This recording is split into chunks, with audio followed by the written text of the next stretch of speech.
Somebody asked a question of the three people, any appreciation of how the Irish public had responded to their presence here and to the rigours of the bailout deal. Klaus answered the question in the following way. The attitude, as far as I can see or judge, and this is of course I have only a limited perspective, is very good. I'm impressed by the depth of the discussion in Ireland and the understanding of complex economic financial sector issues, which is revealed by looking into the Irish press, looking into the discussion, but also when I come from the airport with a taxi driver, they are often very well informed, I must say, very well informed. So I think that is a good sign that here we have an open discussion. It's a difficult adjustment process, but there is an open debate, and there's a debate where economic arguments play an important role, and I think that is how it should be. I thought I'd ask him a little more about his conversations with the taxi driver. Let's have a look. Klaus Manage, did your taxi driver tell you how the Irish people are bewildered that we are required to pay unguaranteed bondholders billions of euros for debts that the Irish people have no relation to or no bearing with, primarily to bail out or to ensure the solvency of European banks? And if your taxi driver asked you that question, or if the taxi driver had asked you that question, what would have been your response? That's my first question.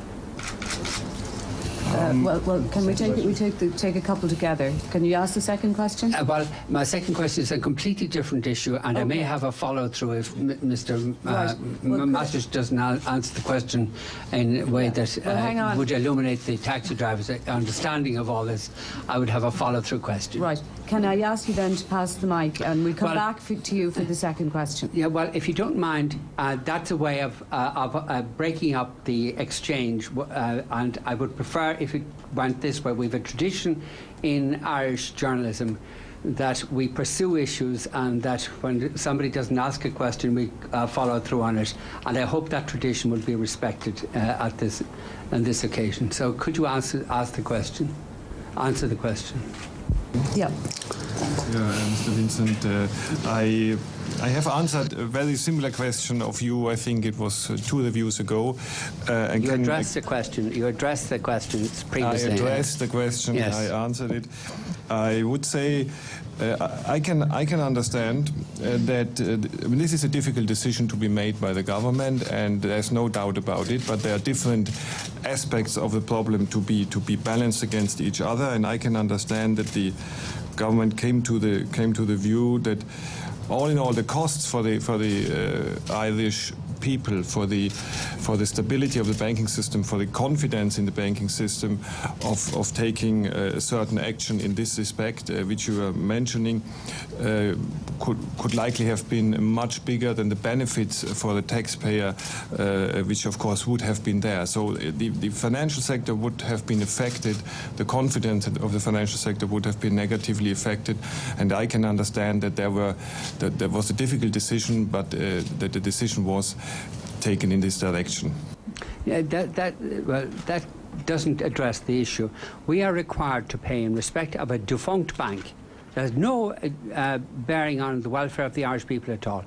We're required to pay in respect of this defunct bank billions on unguaranteed bonds in order to ensure the health of European banks.